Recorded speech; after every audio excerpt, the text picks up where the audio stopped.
Alors, Erev Tov, ce soir on va parler de deux sujets. D'abord, bien sûr, la paracha de cette semaine, Parashat Emor. Dans la Parashat Emor, on a la mitzvah de Sefirat HaOmer. Ça veut dire que dans la paracha de cette semaine, on a la mitzvah ou Sfartem Lachem Mahorat HaShabbat Miyom Aviachem et Omer HaTenufa Sheva Shabbatot Temimot Tiyena. La Torah nous donne de compter 49 jours, Temimot, et la Torah nous dit aussi qu'il faut compter Chamishim Yom. C'est un peu compliqué parce que d'un côté c'est marqué Tisperu, Chamishim Yom, vous comptez 50 jours, et aussi c'est marqué Sheva Shavuot. Et la Gemara demande pourquoi c'est marqué 50 si on compte en vérité que 49 jours. Et la réponse on la connaît, c'est à cause que le 50e jour, c'est le jour où on doit arriver à Matan Torah. Mais la réponse, elle est en vérité, pourquoi c'est marqué le Chamishim Yom? Qu'est-ce qu'on cherche avec le 50e jour? Aussi, pourquoi on a choisi d'avoir 49 jours de Sefirat HaOmer? Bien sûr, il ne faut pas mélanger le Homer de ne pas couper la barbe, de ne pas écouter la musique, avec le jour du Homer. Les jours du Homer n'ont rien à voir avec le deuil. Ce sont des jours de préparation à Shavuot qui sont venus 1500 ans avant l'histoire de Rabbi Akiba. Rabbi Akiba, c'est là que ses élèves ils ont été tués au IIe siècle, après la destruction du temple, en l'an 200, tandis que les Sfirat HaOmer, c'est depuis la Torah qu'on a commencé à compter Sfirat HaOmer. Ce soir, on a aussi de particulier, on a Pessar Sheni. Alors, on va prendre un enseignement de Rabbi Meir. Généralement, on fête aussi Pessar Sheni, on fête Rabbi Meir, malgré que d'après beaucoup des écrits, la Hioula de Rabbi Meir, elle tombait pas à Pessar Sheni. La Hioula de Rabbi Meir, elle est en Cheshvan, d'après beaucoup, et la seule et unique raison pourquoi on a fêté la Hioula de Rabbi Meir Baanes à Pessar Sheni, il y a plusieurs raisons. La première, c'est que les Juifs, en allant à Méron, ils s'arrêtaient chez Rabbi Meir pour pèleriner. Et pourquoi ils se sont arrêtés à le jour de Pessar Sheni? À cause qu'on a la coutume de ne pas faire de tachanoun, de supplication, pendant le Lag BaOmer. Alors il disait, si on va arriver à un autre jour, quand Rabbi Meir il est moins important que Rabbi Shimon Bar Yochai on fait pas tachanoun, et Rabbi Meir on fait tachanoun, alors il s'arrêtait chez Rabbi Meir à Pessar Sheni, qui est un jour que de toute façon on fait pas tachanoun, alors au moins pour respecter Rabbi Meir. Mais il est resté aussi que le jour de Pessar Sheni est resté un jour qui a énormément de correspondance avec Rabbi Meir Baalanes, et principalement à cause que l'on sait que quand l'homme il est perdu, quand l'homme il a plus de choix, qu'est-ce qu'il fait? Elaha de Meir Aneni. C'est comme la deuxième chance à la personne. On connaît tous la fameuse ségoula. Une personne, elle perd quelque chose, elle met 3 pieds dans la tzedaka, elle dit Elaha de Meir Aneni, et elle la retrouve. C'est la deuxième chance dans la vie. C'est quoi Pessar Sheni? C'est une deuxième chance dans les mitzvot. Alors du fait que Rabbi Meir, il est le Rav de la deuxième chance, alors on l'a connecté aussi à Pessar Sheni, qui est avec la fête de la deuxième chance. On va essayer de parler un petit peu de Pessar Sheni, comment cette fête de Pessar Sheni, elle a été instaurée. Alors, il faut savoir que la mitzvah de Pessar Sheni, elle se trouve dans Parashat Beha Alotecha, dans le Sefer Bamidbar. Alors, la Torah nous dit comme ça. Vayi anashim asher ayu temeim lenefesh adam. Et il y avait des gens qui étaient impurs à l'impurification d'un homme. Velo yachlu la'asot ha'pesar bayomahu. Et le jour du Pessar, ils n'ont pas été capables de faire Pessar parce qu'ils étaient impurs. Et on sait que la Tumatmet, l'impurification des morts, elle empêche la personne de pouvoir rentrer dans le Mishkan ou bien dans le Beth Hamikdash pour apporter des korbanot. La seule exception qui nous est permis d'apporter un korban, un sacrifice, quand nous sommes impurs, c'est seulement si la majorité d'Israël est impure, alors automatiquement il nous est permis d'apporter un korban. Mais quand il y a la majorité des gens qui sont purs, alors nous, les impurs, ne peuvent pas apporter le korban Pessah. Alors ces personnes, on va voir c'est qui, Vaikrevu lifne Moshe ve lifne Aaron bayom ha'um. Ils sont arrivés devant Moshe et Aaron et ils ont dit Vayomrim ha'anashim ha'ema elav. Et la Torah nous dit, ces hommes-là, ils ont dit à Moshe Rabbeinu, Anachnu temeim le nefesh Adam, nous sommes impurs à l'impureté d'un homme. La manigara, pourquoi nous allons être diminués les bilti hikriv et korban Hashem bemoado, de ne pas pouvoir apporter le sacrifice au moment où Akadosh Baruch Hu il veut. On sait que les sacrifices, il y a deux genres de sacrifices. Des sacrifices qui vont avoir avec la personne, Korban Khatat, Korban Hacham, Korban Ola. Et ceux-là, ils sont pas dépendants du temps. Mais le jour de Korban de Pessah, tu ne peux pas apporter le Korban Pessah à Shavuot. Et le Korban de Shavuot, tu peux pas l'apporter à Sukkot. Tout le monde connaît le dicton, Avar Zmano, Batel Korbano. Le temps est passé et le Korban il est passé. Ça veut dire qu'il y a un moment particulier pour pouvoir l'apporter. Alors ils ont dit voilà, nous sommes impurs, on n'est pas capable d'apporter le Korban.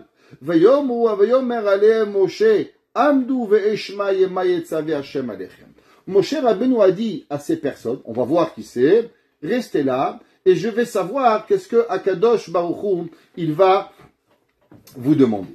On sait tous, Moshe Rabbeinu, il est d'un homme d'une humilité incroyable.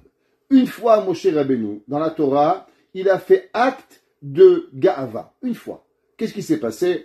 Au moment où Yitro, il a dit à Moshe Rabbeinu, tu sais, Moshe Rabbeinu, Nabol Tibol, tu vas t'évanouir, tu vas t'effondrer. Pourquoi? Tu restes du matin au soir à parler de Torah à tous les peuples juifs. C'est impossible. Il faut nommer des gens qui gère les petits groupes, 10, 50, 100 et 1000. Et toi, t'as qu'à gérer le système. Moshe Rabbeinu, il a dit, Vehadavar agadol, et la grande chose, Yaviou est là et qui me l'amène à moi. Dieu l'a dit à Moshe, ah Moshe, quoi tu crois que toi, tu es à la Gava? Une fois un petit mot, qu'est-ce qu'il a dit? Il a seulement dit, le jour où vous avez une grande question, venez me voir. Alors, Kadosh Baruch Hu a dit à Moshe Rabbeinu, quoi, toi tu es supérieur aux autres? Et Kadosh Baruch Hu, il a puni Moshe Rabbeinu, que Moshe Rabbeinu a oublié une halakha. Quelle halakha? Il a oublié l'halakha au moment où Pinchas, il a vu Zimri ben Salou et Kozvi Batsour avoir un rapport interdit. Et la halakha, elle est que un homme a le devoir de les tuer sans même un bet din. Et Moshe Rabbeinu, il a oublié. Et Pinchas, il est venu et il a tué l'homme juif qui avait une relation interdite avec une femme non juive. Et à ce moment-là, Moshe Rabbeinu, il a compris pourquoi il a oublié, à cause qu'il a eu un peu d'orgueil. Allons voir qu'est-ce que Rashi dit dans la paracha. Rashi dit, Amdu ve'eshma'a. Tenez-vous debout, et on va écouter. Ketalmid hamuvtar lishmoa mipirabo. Il dit, Rashi, regarde, Hakadosh Moshe Rabbeinu. Moshe Rabbeinu, il dit au Béné Israël, vous inquiétez pas. Je vais demander à Dieu, il va vous répondre. Dit Rashi, mais qui a dit que Dieu veut te parler? Pourquoi Dieu, c'est un fil internet, c'est un fil électrique, tu branches, ça s'allume. Akadosh Baruch Hu, une prophétie, il faut avoir une volonté, il faut avoir une possibilité, il faut avoir que Akadosh Baruch Hu lui-même, il veut te parler. Alors comment est-ce possible que Moshe Rabbeinu était tellement sûr que Akadosh Baruch Hu, il allait lui parler? Il dit, Rashi, voici la grandeur de Moshe Rabbeinu. Moshe Rabbeinu, il était comme un élève devant son maître, que quand l'élève il demande au maître, Rabbi, monsieur, s'il vous plaît, qu'est-ce qu'on a comme devoir? On va dire que le professeur, quelque part, il est tenu de répondre à l'élève. Il est payé pour ça. Imaginez-vous, vous êtes en classe et l'élève, il dit, monsieur, c'est quoi le numéro d'exercice? Dehors, renvoyé. C'est pas un professeur. C'est un bon à rien. Le professeur, c'est lui qui donnait les ordres. Il dit, Rashi, pareil, du fait que Moshe Rabbeinu, il était comme un élève devant un professeur, chez Kozman Shayarotse Amedaber Imashchina. Moshe Rabbeinu était l'élève et Akadosh Baruch Hu le maître, et Moshe Rabbeinu était certain que Akadosh Baruch Hu, il allait lui répondre. Et qu'est-ce que Akadosh Baruch Hu va répondre à Moshe Rabbeinu? Et il veut dire, voilà, ceux qui étaient loin et qui étaient en voyage ou qui n'avaient pas la possibilité d'accomplir le Pessah Rishon, le premier Pessah, alors automatiquement, ils vont apporter le Pessah Sheni. Et il dit Rashi, Vereouya aïta parashazu le'eamer. Et tu sais, cet enseignement de Pessah Sheni, il aurait dû être apporté et être dit à Moshe Rabbeinu, Keshar kol haTorah kula, comme toutes les autres 613 mitzvot. Pourquoi la paracha de Pessah Sheni? C'est pas Moshe Rabbeinu qui l'a enseigné. Pourquoi elle est venue à travers la demande de certaines personnes? Et sur cette demande-là, Moshe Rabbeinu a dit la paracha de Pessah Sheni. Dit Rashi, et là chez Zahu elu sheteamer al yedehem. Tu sais pourquoi? Parce que Akadosh Baruch Hu, il a dit que ces personnes qu'on va voir qui sont, eux, ils méritent que la paracha soit dite par eux, chez Megalgelim Zechut al Yedei Zakai. Il dit Rashi à cause qu'il y avait un mérite particulier à ces personnes, et c'est pour ça que Akadosh Baruch Hu, il a attendu, avant que ces personnes, avant que Moshe Rabbeinu lui-même le sache, que certaines personnes qui avaient ce mérite parlent à Moshe, et c'est là que Akadosh Baruch Hu, il a donné la mitzvah de Pesach Sheni. Il y avait un rabbi qui s'appelait le Divrei Yecheskel, le Shineve.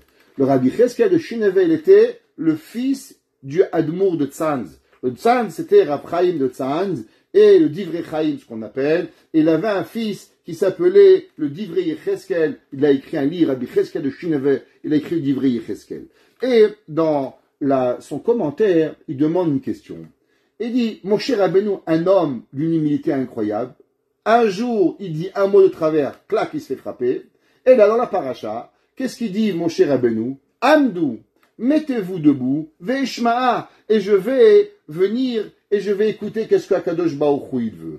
Il demande le Divrei Yecheskel, pourquoi Moshe Rabbeinu a fait cette preuve un petit peu d'orgueil, de faire comme si, de faire montrer qu'il était la personne à qui Akadosh Baruch Hu était certain de parler. Pourquoi Moshe Rabbeinu, même si lui il était certain que Hachem allait lui parler, pourquoi il n'a pas dit mettez-vous debout et je vais demander à Akadosh Baruch Hu, peut-être qu'il va me répondre. Comment Moshe Rabbeinu n'a pas osé, n'a pas dit un peu un mot d'humilité qui nous ferait croire peut-être que Akadosh Baruch Hu n'allait pas lui parler. À l'inverse, il s'est tenu debout avec une certitude et une conviction qui pourrait nous apporter quelque part comme si il était au-dessus de tout le monde avec une garantie que Akadosh Baruch Hu, il allait lui parler.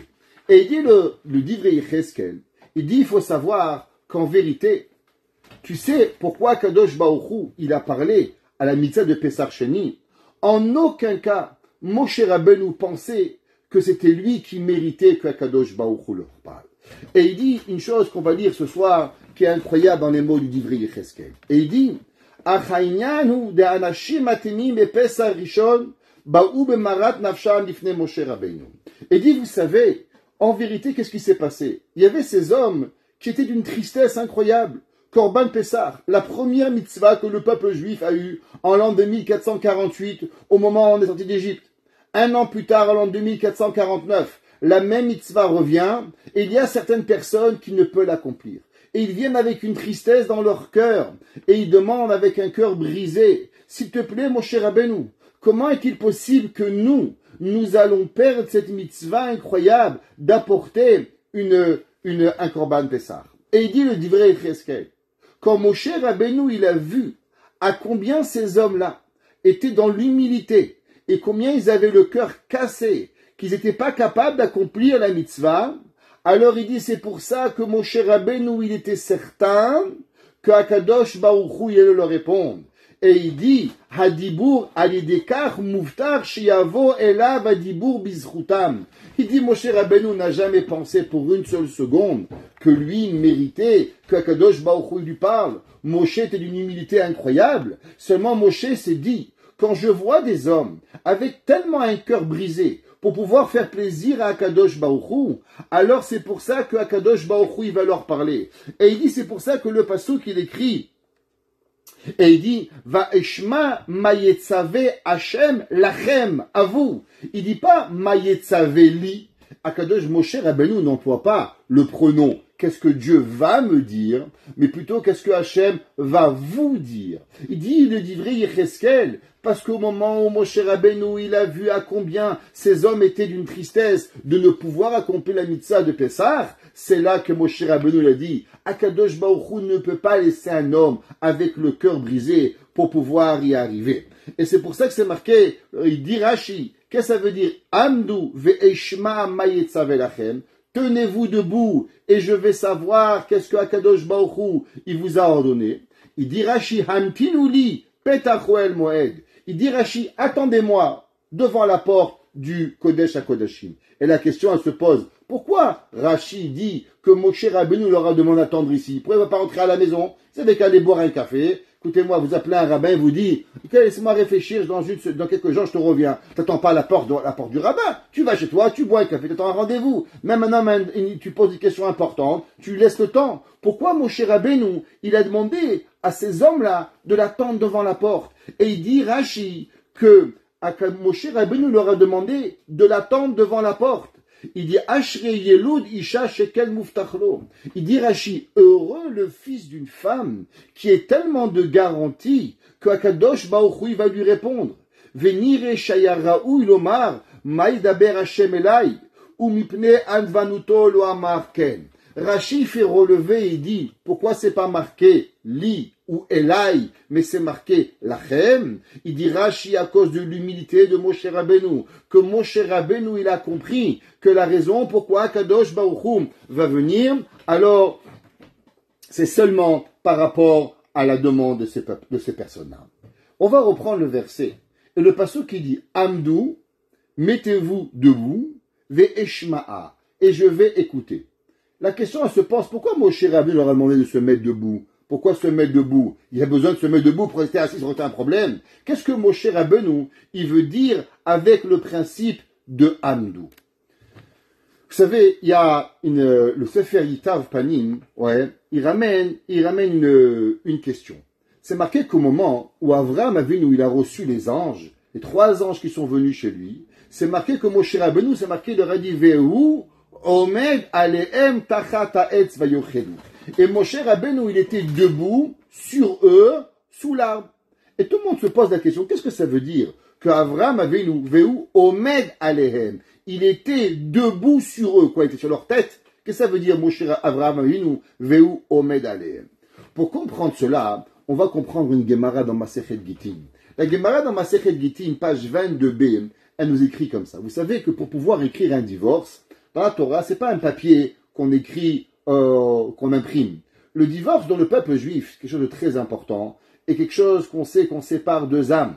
Alors il y a toute une cérémonie religieuse qui se passe au moment de l'écriture d'un get, ce qu'on appelle. Dans le get, qu'est-ce que c'est le get? Le get, il doit être écrit à 100% au nom de monsieur et madame. Par exemple, Moshe, il va divorcer madame Intel, alors Tzipora. Alors le sofer, il doit écrire le get, le divorce, à l'intention de divorcer Moshe et Tzipora. S'il pensait divorcer David et Hana, il ne peut pas capable de récupérer le même parchemin et de le donner. Et même si par exemple, ils ont le même nom. Par exemple, il y a un autre Moshe et une autre Tzipora. On n'est pas capable d'écrire le divorce si c'est pas pour ce monsieur particulier, Moshe ben Amram ben Kehat ben Levi. On peut pas donner le même get à une autre personne.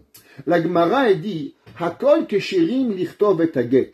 La Mishnah et la Gemara elle dit tout le monde peut écrire un get afilu cheresh shote vekatan. Même un homme qui est sourd, donc il n'a pas de notion, cheresh shote un fou et katan et un enfant.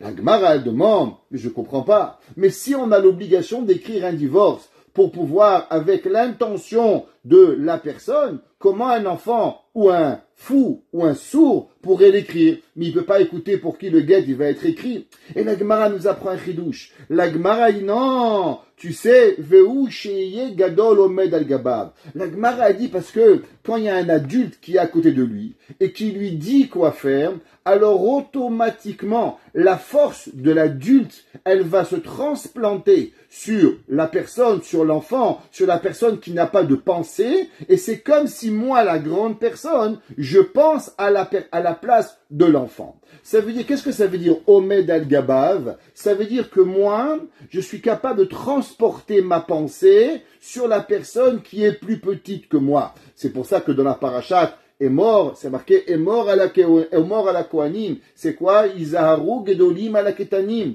Les grands Kohanim avaient l'obligation de faire attention aux petits Kohanim des lois de pureté et d'impureté. Ça veut dire que le pouvoir d'une personne peut être transporté sur une deuxième personne. Sur ça, il écrit le Yitav Panim et il dit, vous savez, moi, Avraham Avinu, il a invité les Malachim à manger chez lui.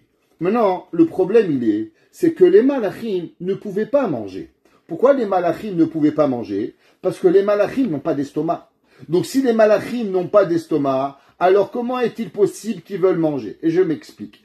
Vous savez que dans le manger, il y a 2 choses. Il y a le physique du manger et il y a le spirituel du manger. On avait déjà fait un cours une fois en disant qu'Avraham Avinu, il connaissait le sod du Aleph. c'est quoi le sod du Aleph? Le sod du Aleph est le secret de savoir manger, non dans la matérialité, mais dans la spiritualité. Le Chida, il nous enseigne et nous dit qui était le seul et unique personne à connaître ce secret. Il dit que dans chaque génération, sur 600 000 âmes, il y a seulement une personne qui connaît ce secret. Et qui connaissait ce secret? Avraham Avinu. Avraham Avinu était capable de pouvoir faire manger les anges, pas dans la matérialité, mais dans la spiritualité. C'est pour ça que Avraham Avinu, qu'est-ce que ça marquait? Veu omed al gaban. Et Avraham Avinu, omed alehem, il est sur eux. Qu'est-ce qu'il fait Avraham Avinu sur eux? Dit le Yitav Panim, non, il n'est pas sur eux physiquement. Mais Avraham Avinu enseignait aux malachim, parce que les malachim n'avaient jamais vu de manger. Eh bien, les malachim avaient la possibilité maintenant de manger quelque chose de physique et de le transformer en spiritualité. Et qui c'est qui avait ce pouvoir? C'est Avraham Avinu. Donc quand la Torah dit Veu Omed Alehem, qu'est-ce que ça veut dire Veu Omed Alehem? C'est que Avraham Avinu donnait sa force aux malachim de leur enseigner comment manger, de façon à ce que le manger, l'aliment, ne devienne pas physique, mais l'aliment, il devienne spirituel. Et il dit le Yitav Panim, c'est pour ça que Moshe Rabbeinu il a demandé à ces personnes qui étaient impures. Il a dit, restez à côté de moi. Qu'est-ce que ça veut dire, mettez-vous debout? C'est pas debout physique. Ça veut dire qu'en vérité, Moshe Rabbeinu, il voulait parler à Kadosh Baruch Hu. Mais il sait très bien qu'à Kadosh Baruch Hu, c'est pas un fil électrique que tu branches et automatiquement Kadosh Baruch Hu va te parler. Il avait besoin du pouvoir et de la volonté et du cœur cassé de ces hommes qui voulaient cette mitzvah extraordinaire. Alors il dit, restez à côté de moi comme un grand qui est à côté du petit, et que Moshe Rabbeinu allait rentrer dans le Kodesh HaKodashim pour pouvoir parler à Kadosh Baruch Hu, avec la force de qui? Avec la force de ces deux personnes qui étaient arrivées. Un de nos grands maîtres, le Chidushé Harim, qui était le Chidushé Harim, le premier admour de la dynastie de Gour. Tout le monde a entendu parler du grand rabbi de Gour en Eretz Israël, qui a plus de 100 000 adeptes. Son arrière-arrière-grand-père, il s'appelait le Chidushé Harim. Il avait un petit-fils qui s'appelait le Sefat Emet. Après, il a eu le Imre Emet. Après, il y a eu le Beth Israël. Et après, il y a eu le Pnei Menachem. Et jusqu'à qu'on a aujourd'hui la Admour de Gour que nous connaissons. Et le Chidushé Harim, il donne un Chidush incroyable. Et il fait mention que, vous savez, à une autre reprise dans la Torah, Moshe Rabbeinu a été enseigné une halakha sans que Moshe Rabbeinu lui-même il enseigne. C'était quand? Au moment des Benot Tselophrad. C'était qui les Benot Tselophrad? On sait que Tselophrad avait été la personne qui avait transgressé Shabbat exprès et il avait été tué et lapidé. Quand les filles de Tselophrad, on a séparé la terre d'Israël, alors les filles de Tselophrad, elles ont dit à Moshe Rabbeinu, pourquoi nous on va perdre? Notre père il a fait une faute. Mais alors pourquoi nous on n'aura pas une part en Eretz Israël? Et Moshe Rabbeinu est parti demander à Kadosh Baruch Hu. Et tu sais, à Kadosh Baruch Hu, les filles de Tselophrad, elles veulent une part en Eretz Israël. Et Kadosh Baruch Hu a enseigné une halakha que si un homme n'a pas d'enfant, de garçon, alors qui c'est qui va hériter à sa place? Vont être les filles. De là on apprend que l'héritage, il est généralement au garçon. Et si un homme n'a pas de garçon, alors c'est les filles qui vont avoir l'héritage. Là-bas, Rashi fait mention et il dit car ketuva parashazu lifne marom. Il dit, tu sais, en vérité, cet enseignement, il avait été enseigné à Kadosh Baruch Hu, Dieu l'avait déjà écrit avant. Et Moshe Rabbeinu aurait dû l'enseigner. Mais Moshe Rabbeinu, à Kadosh Baruch Hu, il ne l'a pas donné parce qu'il attendait à cause d'une certaine faute de Moshe Rabbeinu. Alors c'est pour ça qu'elles ont été données à qui? Par rapport aux filles de Tselophrad. Il dit, le Chidushé Harim, pourquoi dans cette paracha, Rashi ne fait pas mention que Akadosh Baruch Hu avait déjà enseigné la loi de Pesach Sheni? Il dit le Chidushé Harim, vous savez pourquoi? Parce qu'en vérité, Pesach Sheni ne faisait pas partie de la Torah. Vous savez quand est-ce que Akadosh Baruch Hu il a inventé Pesach Sheni? Akadosh Baruch Hu a inventé Pesach Sheni seulement et uniquement au moment où le peuple juif a demandé qu'on veut avoir Pesach Sheni, c'est là que Akadosh Baruch Hu, il a dit, waouh, vous voulez quelque chose? Alors on va créer un nouveau canal, une nouvelle mitzvah extraordinaire qui s'appelle Pesach Sheni. Et c'est pour ça que cette mitzvah était dépendante de ces personnes. Qui étaient ces personnes-là qu'on a enseigné de pouvoir demander Pessar Sheni? La Gemara, elle ramène plusieurs opinions. Et la Gemara nous enseigne l'opinion de Rabbi Akiba. La Gemara dans Masechet Souka, page 25. La Gemara, elle dit, Vayi anashim asher ayu temeim le nefesh adam. Il y avait des hommes qui étaient impurs d'hommes, qui avaient enterré un homme, qui s'étaient impurifiés à l'impureté d'homme. Elle dit Rabbi Akiba, qui étaient ces hommes-là? Il dit Rabbi Akiba, Mishaël ve'Elitzaphan. C'était, on sait qu'au moment à l'inauguration du Mishkan, qu'est-ce qu'il y a eu? Il y a eu Nadav et Avihu, qui étaient deux hommes incroyables, que Moshe va dire à Aaron que Akadosh Baruch Hu avait choisi les âmes les plus importantes de Am Israël et qui étaient des hommes incroyables, que Akadosh Baruch Hu va sanctifier son temple, son sanctuaire à travers eux. Et c'est pour ça qu'au moment où Nadav et Avihu ont été tués, à cause de quoi? À cause principalement qu'ils vont apporter une kétoret sans demander à Moshe Rabbeinu, malgré que Nadav et Avihu avaient envie d'apporter une mitzvah. Chas v'shalom, Nadav et Avihu n'ont jamais voulu aller à l'encontre d'Akadosh Baruch Hu, mais ils ont voulu rajouter une mitzvah. Mais malheureusement, ils n'ont pas demandé à Moshe Rabbeinu quoi faire. Alors Akadosh Baruch Hu va les juger comme si qu'ils ont voulu enseigner une halakha à Moshe Rabbeinu, ce qu'on appelle moré halakha lifnei rabo, enseigner une halakha devant son maître, et c'est pour ça que Nadav et Avihu, ils vont mourir. Vous savez qu'il y a une grande discussion, quand est-ce que l'inauguration du temple, elle a pris place? Il y a une discussion, il y en a qui pensent que l'inauguration du temple a commencé le 23 de Hadar, et après les 7 jours suivants, il y a eu ce qu'on appelle les Shivat Yemei HaMiluim, les 7 jours de préparation à la construction du Mishkan, et on a inauguré le Mishkan le 1er du mois de Nissan. L'opinion de Rabbi Akiva, elle n'est pas comme cela. L'opinion de Rabbi Akiva, elle est qu'en vérité, les 7 premiers jours du 1 au 7 Sivan a été la préparation à l'inauguration du Mishkan, et l'inauguration du Mishkan n'a été que le 8 de Sivan. C'est pour ça marqué Vayi Bayom Hashemini. Vous regarderez le Ibn Ezra. Le Ibn Ezra, il dit, c'est quoi Bayom Hashemini? Il dit le 8 du jour de Sivan. Et ce jour-là, qu'est-ce qu'il y a eu? Ce jour-là, il y a eu Nadav et Avihu qui vont mourir. Et c'est pour ça qu'au moment où Nadav et Avihu ils vont mourir, alors Akadosh Baruch Hu va tuer Nadav et Avihu. Et Moshe Rabbeinu va demander à Elitzaphan et Mishaël ve'Elitzaphan de s'occuper de leur corps. Et on sait combien de jours il faut de pureté. Alors ça prend 7 jours. Alors on avait le 9, le 10, le 11, le 12, le 13, le 14. Le 14e jour de Nissan, ils étaient encore impurs. Ils auraient pu se purifier seulement le 15e jour. Donc Mishaël ve'Elitzaphan étaient impurs de qui? De la mort de Nadav et Avihu. Comme ça, il nous apprend le Ibn Ezra. Comme ça, la Gemara dit que d'après Rabbi Akiba, ça n'est pas le 1er jour de Nissan qu'ils ont été tués Nadav et Avihu, mais plutôt le 8 de Nissan. La question qui va se poser, vous savez que dans les critères, qu'au moment où Moshe Rabbeinu, il va demander à Mishaël ve'Elitzaphan de s'occuper de Nadav et Avihu, il y a une grande question. Quelle est la raison pourquoi Mishaël ve'Elitzaphan ont été choisis? En vérité, dans la hiérarchie, Mishaël et Elitzaphan, ils n'étaient pas du tout eux qui auraient dû venir et s'occuper du corps de Nadav et Avihu. Quelle est la raison pourquoi eux, ils ont été choisis pour pouvoir s'occuper du corps de Nadav et Avihu? Un passage qui dit, Vaikra Moshe, El Mishaël ve'Elitzaphan bene Uziel, Dod Aharon, l'oncle de Aaron, Vayomer Alem, Karvu se'u et achichem, levez et portez vos frères, mais el pene hakodesh, el michutz la machane.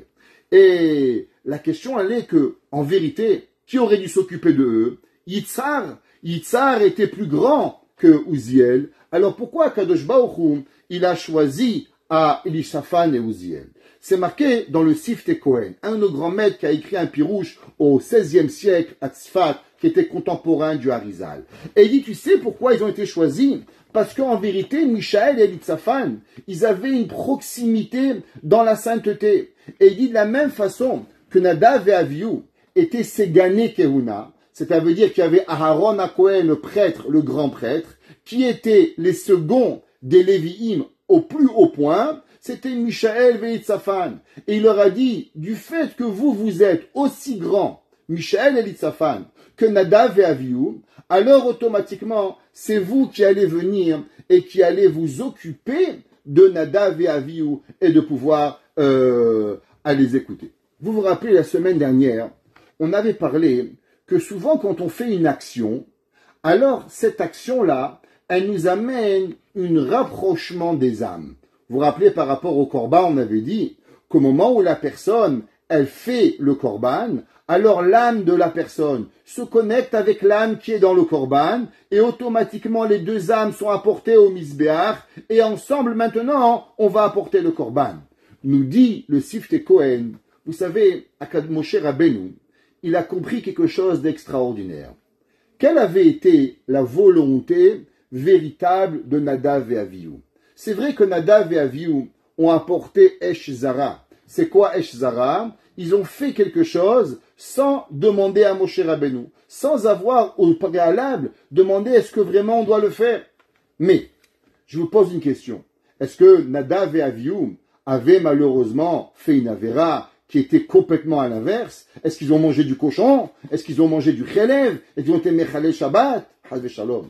Ils ont eu l'envie de se rapprocher d'Akadosh Baruch Hu, seulement du fait qu'Akadosh Baruch Hu ne leur avait pas ordonné, et que eux ils n'ont pas ou préalablement demandé à Moshe Rabbeinu cette mitzvah, c'est pour ça qu'ils vont être punis. Moshe Rabbeinu, on sait que Nadav et Avihu étaient deux hommes extraordinaires. Comme il a dit Moshe Rabbeinu à Aaron, Bekorovai et Kadesh, Akadosh Baruch Hu, il a choisi des hommes qui étaient plus grands que toi et moi, Moshe Rabbeinu, à mon frère Aaron, pour pouvoir sanctifier son sanctuaire.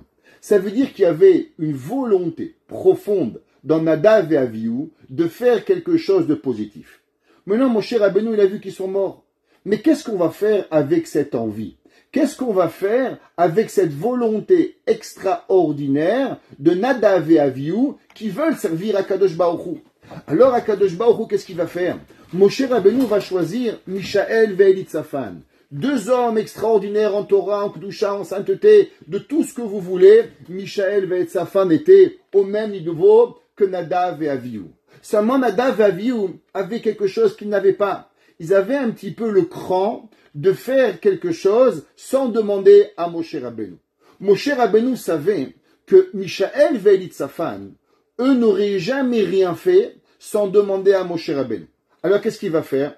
Il va leur demander d'enterrer Nadav et Avihu, de façon à ce que Nadav, Mishaël et Vélitzaphan seront impurs le jour de Pessah. Et quand ils vont être impurs le jour de Pessah, ils vont venir et ils vont demander à Moshe Rabbeinu. Moshe Rabbeinu, qu'est-ce qu'on fait? À ce moment-là où Moshe Rabbeinu va demander qu'est-ce qu'on fait, Moshe Rabbeinu va demander à Kadosh Baruch Hu quoi faire. Et du fait que maintenant Mishaël Vélitzaphan, alors ils vont demander à Moshe.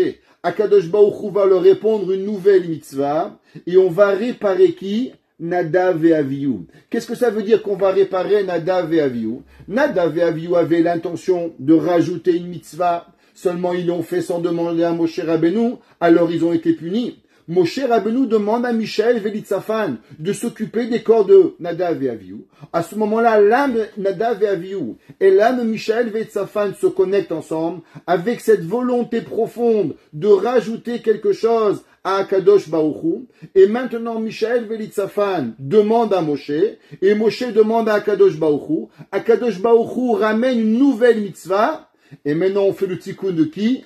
De Nadav et Avihu, Mishaël et Vélitzaphan, et ensemble on a inventé la nouvelle mitzvah de Pessah Sheni. Ça veut dire c'est quoi Pessah Sheni? Pessah Sheni c'est le jour où Nadav et Avihu, ils ont reçu le tikkun pour les rentrer dans le Olam Haba, que grâce à eux maintenant, nous avons eu cette mitzvah. Parce que la volonté qu'ils avaient eue, qui était de rajouter quelque chose, elle n'est pas partie. Et c'est pour ça que Moshe Rabbeinu, il leur a donné cette mitzvah principalement à eux.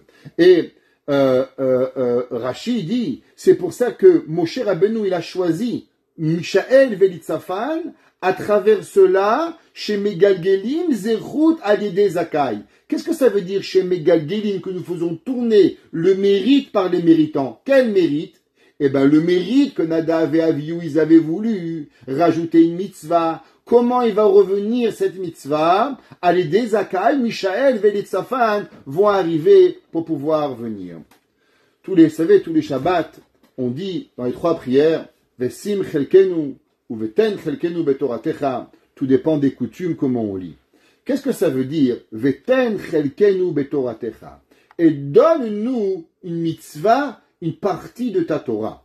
Le Chida, dans le Sefer Chasdei Avot, qu'il a écrit sur le Pirkei Avot, il ramène une Mishnah. On a lu la semaine dernière le 3e chapitre de Pirkei Avot, le chapitre 3, Mishnah Chet. Et la Mishnah, elle dit comme ça. Kol ashocheach davar achad mi mishnato, tout celui qui oublie un des enseignements qu'il a enseigné. Ma'aleh hakatuv keilu mitchayev benafsho. Akadosh Baruch Hu, il le juge comme si qu'il est coupable de mort. Ça veut dire, il dit le chid de la Mishnah, attention, quand tu étudies la Torah, fais attention de ne pas oublier.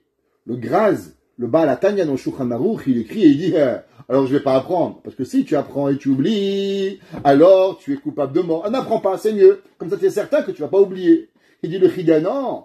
Si, il dit le Graz, s'il y a celui qui apprend et qui oublie, c'est comme si qu'il est coupable de mort, mais celui qui étudie, qui n'étudie pas, alors lui c'est sûr qu'il est coupable de mort. Rav Sitrug racontait toujours cette histoire, qu'il y avait un jour 3 copains qui étaient ensemble, et un parmi d'entre eux ne voulait rien faire. Il dit, allez, fais un peu Shabbat, fais un peu la prière. Et il disait, ben, vous savez, moi, j'ai trouvé la solution, j'apprends pas à lire. Comme ça, quand je monte dans le ciel, si on me demande pourquoi t'as pas fait Shabbat, je dirais, je savais pas lire. Quand on va me demander pourquoi tu fais pas Kippour, je savais pas lire. Pourquoi t'as pas étudié la Torah, je savais pas lire. Et comme ça, je pourrais pas être jugé. Un jour, malheureusement, tout le monde meurt, et ce monsieur meurt le dernier des 3 copains. Donc les 2 premiers partent avant lui, et lui, il part, et il arrive au ciel. Et quand il arrive au ciel, on lui demande, dis-moi, t'as étudié? Je savais pas lire. T'as fait Shabbat? Je savais pas lire. T'as fait Kippour? Je savais pas lire. Alors Dieu lui dit, regarde, tu sais, comme tu savais pas lire, te punir, je peux pas, te donner le Gan Eden, je peux pas, voici un visa, et tu peux te promener où tu veux. Va là, droit, t'es libre choix, carte blanche, va où tu veux. Alors il rentre dans le Gan Eden, et là-bas c'est un peu ennuyant parce qu'il comprend rien. Il y a Gemara, il y a Rashi, Tosfot, Avraham Avinu, Moshe Rabbeinu, il n'y a pas de copains, il n'y a rien, il s'ennuie.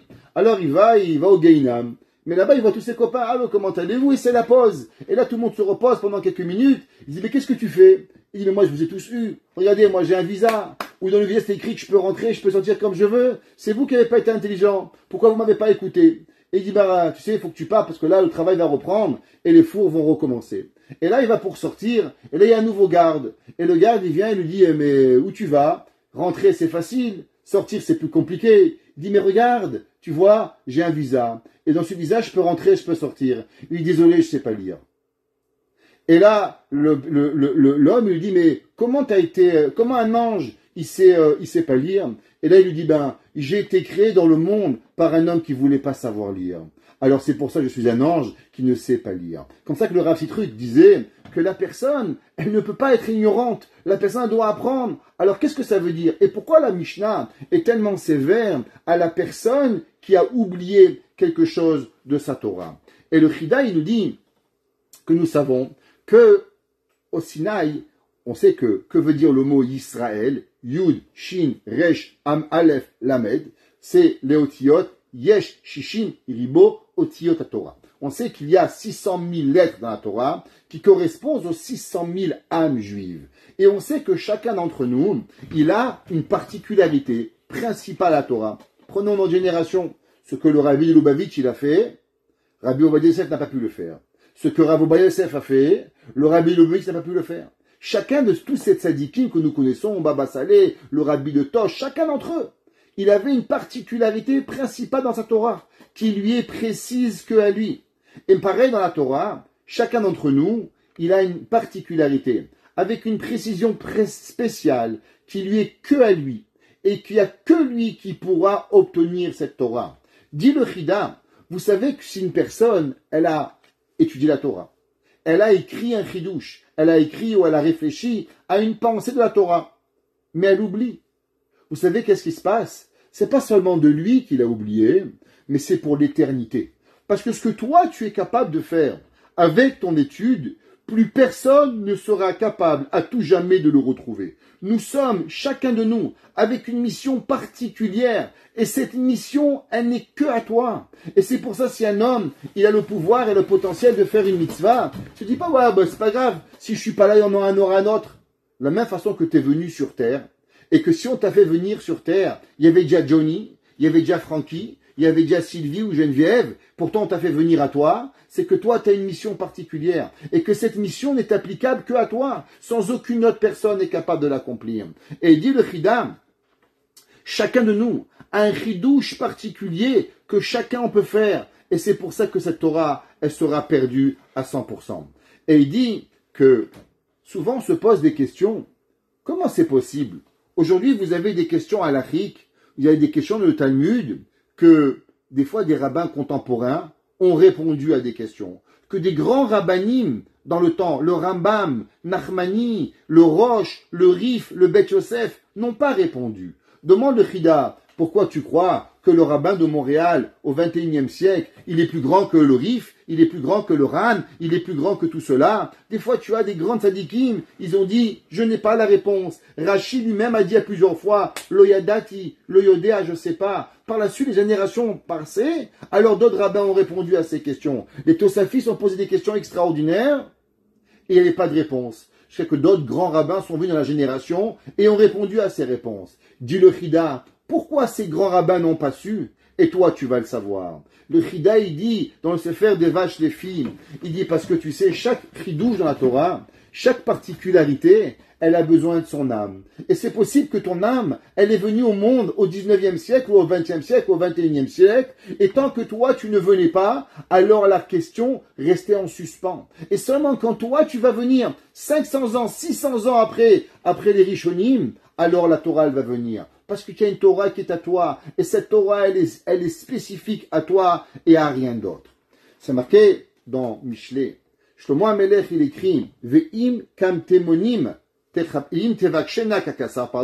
si tu vas me chercher comme de l'argent, Ve'cham temonim techapsena, az tavin yirat Hashem, Ve'dat Elokim timtsa. Shlomo HaMelech, il écrit et il dit que la personne, quand elle cherche la Torah, c'est comme un homme qui cherche l'or, comme un homme qui cherche l'argent. Combien de temps ça prend les gens qui cherchent l'or? Ils peuvent creuser, ils peuvent sabler pendant des heures et des heures pour trouver une pépite. Et le jour où ils ont trouvé une, c'est qu'ils ont trouvé un filion. Et là, il reste, mais ça peut prendre des jours et des semaines. Creuse à gauche, creuse à droite, cette rivière et ainsi de suite pour pouvoir arriver. Shlomo HaMelech, il dit, la Torah, il faut la chercher comme l'argent.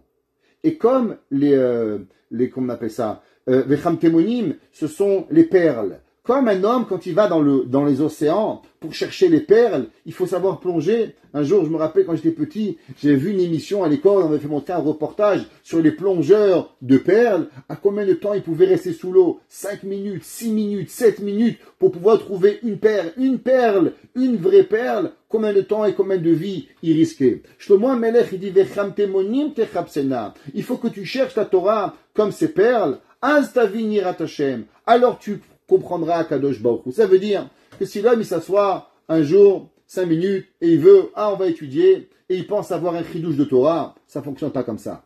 La Torah, elle vient à la personne, seulement quand la personne, elle vient, et elle se fatigue, et elle donne, pour comprendre Dieu, pour arriver à ce qu'Akadosh Baruch Hu te parle, il y a besoin d'une amalout, d'une fatigue, d'un travail quotidien pour pouvoir y arriver.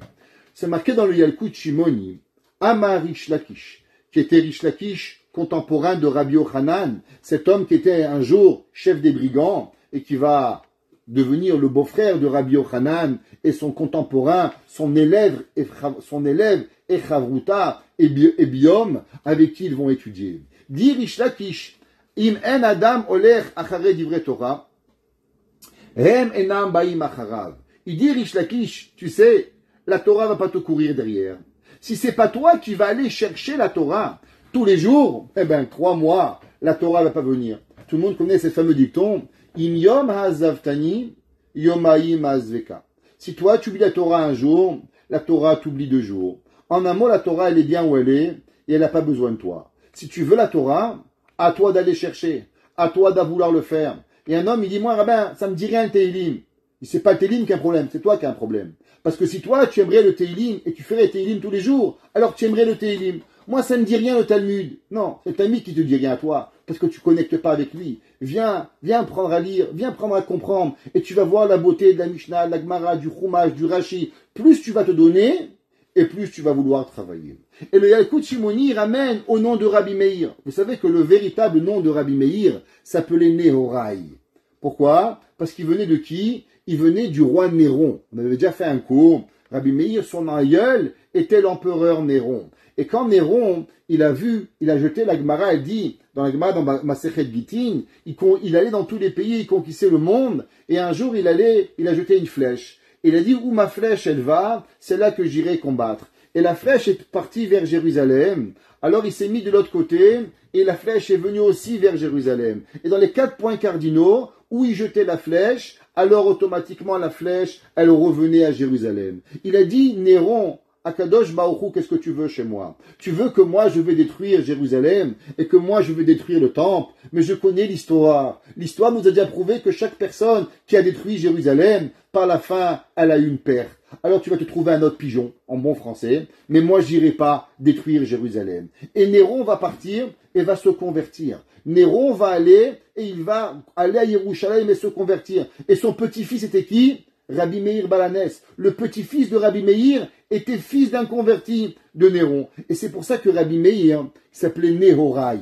Ner qui représente Néron, mais on a rajouté Nehorai, la lumière qui était de Rabbi Meir. Par la suite, on a appelé Rabbi Meir parce qu'il éclairait le monde avec sa Torah, alors on lui a donné un surnom, Meir. Mais son vrai nom n'était pas Meir. Son vrai nom, c'était quoi? Nehorai, il s'appelait Meir, Shaya Meir Ene Israël Batorah, à cause qu'il éclairait le peuple juif dans sa Torah. Et il dit il y a le coup de Shemoni, au nom de Rabbi Meir, au nom de Rabbi Nehorai, Omer Have Golel et Makom Torah.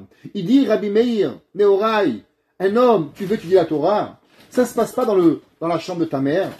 Ça se passe pas avec le petit café du papa le matin, et le iPod, et le iPay, non, YouPay, et tout ce qui se passe. La vie, si l'homme il veut étudier, il faut qu'il va loin de chez lui. Il faut qu'il sorte de sa zone de confort pour pouvoir aller étudier la Torah. Ve'im adam mechapes acharehem. Et dit, Rabbi Meir, et si tu vas chercher à travers la Torah, mitor kar zoche le chokhma ou le bina. Si l'homme il va chercher la Torah, alors automatiquement il va être zoché à l'intelligence et à la compréhension. Les kach ne'emar ve'da'at elokim timtsa. Il dit Rabbi Meir, si l'homme va le chercher véritablement, alors il va y arriver. Le Khatam Sofer, Rabbeinu Moshe Sofer, qui vivait au 19e siècle dans la ville de Preshbourg, il dit que l'obligation d'aller dans une yeshiva et sortir de la zone de confort, même si son père, il est Rosh Yeshiva dans sa ville, l'enfant doit quitter sa ville pour aller voir la Torah ailleurs. Ça veut dire que Rabbi Meir, il nous dit qu'il y a un concept qui s'appelle Vedat Elokim Timtsa. L'homme, il doit chercher Akadosh Baruch Hu. Dieu, c'est pas une petite blague. Si tu veux que Akadosh Baruch Hu te trouve, il y a un effort personnellement que tu vas devoir le faire. Tout le monde connaît la Gemara dans Masechet Berachot. La Gemara dans Masechet Berachot 63b, à la fin du Talmud Masechet Berachot, la Mishnah et la Gemara dit Minaïn she'en divrei Torah mitkaimim ela mimi shemimit atzmo alea. La Gemara dit d'où tu sais que la Torah ne peut coexister seulement avec la personne qui étudie la Torah et qui se tue pour la Torah. La Torah n'est pas quelque chose que tu fais en 2 secondes. La Torah, elle a besoin d'avoir un effort personnel. Dit la Gemara, c'est marqué dans le pasuk Zot ha-Torah Adam ki yamud ba'oel. Voici la Torah de la personne qui est morte. Et il dit pourquoi la Torah elle dit Zot ha-Torah? On aurait dû dire Zot ha-Tahara. Voici la purification. Dit Rabbi la Gemara non, parce que la Torah n'existe seulement à une personne qui est morte. Le Rav Ovadia Yosef avait lui raconter une histoire. Il y avait un jour un homme qui allait au Beth Midrash. Et quand il allait au Beth Midrash, sa femme lui envoyait ses enfants. À l'époque, il n'y avait pas de SMS, il n'y avait pas de WhatsApp. Il y avait un jour comme ça. Je ne savais pas. Je ne sais pas si vous vous rappelez. Mais en tout cas, dès qu'il arrivait au Beth Midrash, sa femme lui disait achète les carottes, amène les enfants à l'école. Elle le dérangeait du matin au soir. Et à chaque fois, elle le dérangeait. Un jour, son mari est venu le voir et il dit tu sais, tous les jours tu me déranges, je ne peux pas étudier. Il dit, qu'est-ce qui va se passer si un jour je vais mourir? Il dit, arrête avec tes bêtises, tu ne vas pas mourir. Alors qu'est-ce qu'il a fait? Un jour, il est parti de la ville. Le lendemain, il a écrit une lettre à sa femme. Chère madame, voilà votre mari, il est mort. Et désolé, il s'est noyé, il n'y a pas de corps, il n'y a rien. La femme, elle s'est retrouvée avec le magasin, elle s'est retrouvée avec tout. Et comme il n'y avait pas de corps, on n'avait pas de shiva, on attendait comme ça. Et la femme, elle a commencé à s'occuper de toutes les affaires. Au bout d'1 mois, la femme était entièrement capable de, Baruch Hashem, s'occuper du magasin, s'occuper de la maison, de tout faire. Alors le mari, il est revenu. Bien sûr, je ne vous dis pas le scandale que la femme lui a fait. Il dit, mais qu'est-ce que tu fais? Tu m'as fait croire que tu es mort, que tu n'étais pas mort. Il dit, comment tu as fait quand je n'étais pas là? Il dit, ben, je me suis occupé du magasin des enfants. Il dit, ben, regarde, à partir de maintenant, tous les matins, je suis mort. Tous les matins, de 9h à midi, je suis mort. Tu t'occupes plus, tu m'embêtes plus, il n'y a plus d'enfants. J'aimais les enfants avant, mais de 9h à midi, je suis au Beth Midrash. Donc, messieurs, vous comprenez que ce n'est pas une vraie histoire, c'est un machal. Mais il dit qu'une personne, quand elle étudie, ça soit 1 heure, ça soit une demi-heure, ça soit 2 heures, on ne peut pas être dérangé par 50 millions de choses. Parce que c'est pas la Torah. La Torah, elle doit avoir cette assiduité. Tu veux étudier pendant 1 heure, et ben pendant 1 heure, tu te mets devant ton téléphone, ton Teilim, devant ta Gemara, devant ton Chumash, avec nous devant ton Zoom, et c'est pas le moment de faire X ou Y, Z, parce que c'est l'heure réservée à Kadosh Baruch Hu pour pouvoir avoir. Si on est là en faisant 1 million de choses, eh ben on n'a pas la Torah. La Torah, elle peut pas. Si on se met à vouloir étudier, alors on doit y arriver pour pouvoir véritablement. On a dit au début du cours que dans la paracha de Emor, c'est marqué Usfartem lachem imachorad Shabbat miyom yaviechem otova sheva Shabbatot temimot tiyena. Qu'est-ce que ça veut dire sheva Shabbatot temimot tiyena? Un de nos grands rishonim s'appelle le Sefer HaRokeach. Et il a dit, on sait qu'il y a 49 jours, que nous comptons le Homer. Alors, comment on dit en hébreu compter? On appelle monim. Ouais, monim veut dire compter. Si on prend le mot monim et par-dessus on met les abréviations de 49, ce qui nous donne combien? Même tête. Si on met même tête 49, à côté du mot monim, il dit le Sefer HaRokeach, ça nous fait matémonim. C'est quoi matémonim? Matémonim, ça veut dire des perles. De la même façon que Shlomo HaMelech, il a écrit, il dit im tevakshena kakasef vechamtemonim techapesena astavin yirat Hashem. Alors automatiquement, tu vas astavin yirat Hashem, tu vas comprendre Dieu. Vedaat Elokim timsa, tu vas arriver. Ça veut dire, il dit, pourquoi il y a 49 jours? Parce que les 49 jours, c'est le travail qu'une personne doit avoir, comme ces perles qu'une personne, elle doit y arriver. On sait que Moshe Rabbeinu a reçu 49 degrés de Torah. Les 49 niveaux. C'est marqué dans le Passouk. La Gemara a dit que Dieu, la Gemara dans Rosh Hashanah, page 21b, la Gemara a dit que Akadosh Baruch Hu, il a créé 50 niveaux de pureté et de Torah. Et la Gemara a dit, tous, ils ont été donnés à Moshe Rabbeinu, à part une. Comme c'est marqué, Vatechasereu me'at me'elokim. C'est marqué dans Tehilim 8, Pasuk Vav, Pasuk 6, il dit, et tu as manqué un petit peu d'Akadosh Baruch Hu. Tu lui as enlevé un peu. Qu'est-ce que ça veut dire que tu lui as enlevé un peu? Ça veut dire que le 50e degré, alors Moshe Rabbeinu ne l'a pas reçu. En vérité, à quoi ça sert d'avoir 50 niveaux si tu en donnes que 49? Akadosh Baruch Hu, il crée rien pour rien. Connaissez-vous un homme qui crée une table, il la vend pas? C'est perte d'argent. Tu en profites? Non. Elle est là. Tu la mets dans ta vitrine? Non. Je la prends, je la construis, je l'enferme dans une armoire, personne ne la voit, personne ne sait rien. Alors à quoi ça sert? Alors peut-être que des gens, ils sont fous. Akadosh Baruch Hu, il est loin d'être fou. Boré Olam, Akadosh Baruch Hu, il a la sagesse. Alors pourquoi Akadosh Baruch Hu, il a créé 50 degrés de niveau si l'homme, il n'est pas capable d'en avoir un petit peu? Alors le Sefer HaRokeach, il écrit et il dit, eh ben, laissez-moi vous dire qu'en vérité, les 50e niveaux de degré, une 50e niveau de pureté, Moshe Rabbeinu ne l'a pas reçu. Mais pour pouvoir le recevoir, il est ouvert à tout le monde quand il vient à travers la Yegia, à travers l'effort pour pouvoir y arriver. C'est là que l'homme il va y arriver. Ça veut dire que Akadosh Baruch Hu a donné à Moshe Rabbeinu 49. Il dit maintenant c'est 49e degré, c'est 49 degrés, c'est 49 niveaux de Torah. T'en manque un. Ce 1, c'est l'effort. Si tu fais l'effort, alors automatiquement tu vas y arriver. Avec l'effort, on peut arriver à ce qu'on arrive. Encore une fois, Revenons à Nadav et Avihu. Nadav et Avihu avaient l'envie profonde de servir à Kadosh Baruch Hu.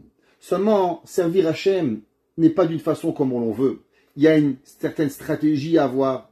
Demander Moshe Rabbeinu, vouloir à Kadosh Baruch Hu, vouloir faire ce que l'on veut. Moshe Rabbeinu va se choisir Elisaphan Veuziel. Elisaphan Veuziel, qui avait cette volonté profonde de vouloir rajouter une mitzvah. Ils vont pleurer, ils vont supplier à Kadosh Baruch Hu. En suppliant cette mitzvah, qu'est-ce qu'ils vont faire? Ils vont arriver à toucher le 50e degré, qui est la volonté profonde de grandir.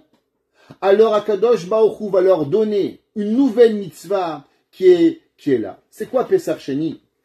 Pesach Sheni, c'est pour nous rappeler qu'en vérité, souvent, on se pose des questions. Pourquoi pas moi? Pourquoi moi je suis pas rabbin? Pourquoi moi je suis pas ci? Pourquoi moi je suis pas comme ça? Pourquoi je comprends pas? C'est vrai, plein de questions. La vie, elle est remplie de questions. Mais autant de questions que nous avons des réponses. Pesach Sheni, il est venu nous dire, premièrement, si une personne, elle veut quelque chose, il y a une certaine façon de faire pour pouvoir l'avoir. Il y a une certaine hiérarchie à avoir. Ça veut dire, d'abord, il y a un Rav, il y a Moshe Rabbeinu. Numéro 2, il y a un Shulchan Aruch. Numéro 3, il y a la volonté. Numéro 4, il y a quoi? Il y a une volonté profonde de vouloir le faire. Mais souvent, notre volonté, on pense qu'elle n'applique rien. Souvent, dans nos prières, on prie à Kadosh Baruch Hu de quelque chose et il ne vient pas. Alors, on pourrait se dire, mais où elles sont parties, toutes ces prières? Où elles sont partis tous ces efforts qu'on a fait il n'y a pas longtemps? Il y a une personne qui est dans notre communauté, qu'on a beaucoup prié pour elle, et on a pu tous se demander, mais où est-elle partie toutes nos prières? La réponse, elle est dans Pesach Sheni. Akadosh Baruch Hu, il dit, regarde, même Nadav et Avihu, ils avaient cette volonté, mais ils n'avaient pas la hiérarchie de le faire. Ne crois pas que Akadosh Baruch Hu a abandonné et a fait oublier cette volonté. Akadosh Baruch Hu, il va rapporter deux âmes, Elisaphan Veuziel, Mishaël et Elisaphan, qui vont venir et qui vont reprendre cette mitzvah. Et ils vont de nouveau recréer, parce qu'il n'existe pas même une volonté d'un homme de faire du bien, que Akadosh Baruch Hu, il va t'oublier. Est-ce que tu penses, si tu avais une volonté, cette volonté, elle va partir? Akadosh Baruch Hu, il va être Mesavev Almin. Si tu avais une véritable volonté, alors Akadosh Baruch Hu, il va venir, il va te la redonner. Pesach Sheni, c'est le jour de la deuxième chance. Qu'est-ce que ça veut dire deuxième chance? Pas seulement dans le matériel, mais pour pouvoir se reconnecter avec Akadosh Baruch Hu. Le jour où l'homme a été capable de créer une nouvelle Torah, le jour où même Akadosh Baruch Hu, qui n'avait pas pensé à fêter Pesach Sheni, mais à cause qu'il y avait la volonté et l'humilité et la hiérarchie de Mishaël Velitzafan, alors Moshe Rabbeinu a été capable de rentrer dans le Kodesh HaKodashim avec certitude et que Akadosh Baruch Hu, il va venir, il va te redonner. Et venons reprendre un petit peu c'est quoi Rabbi Meir.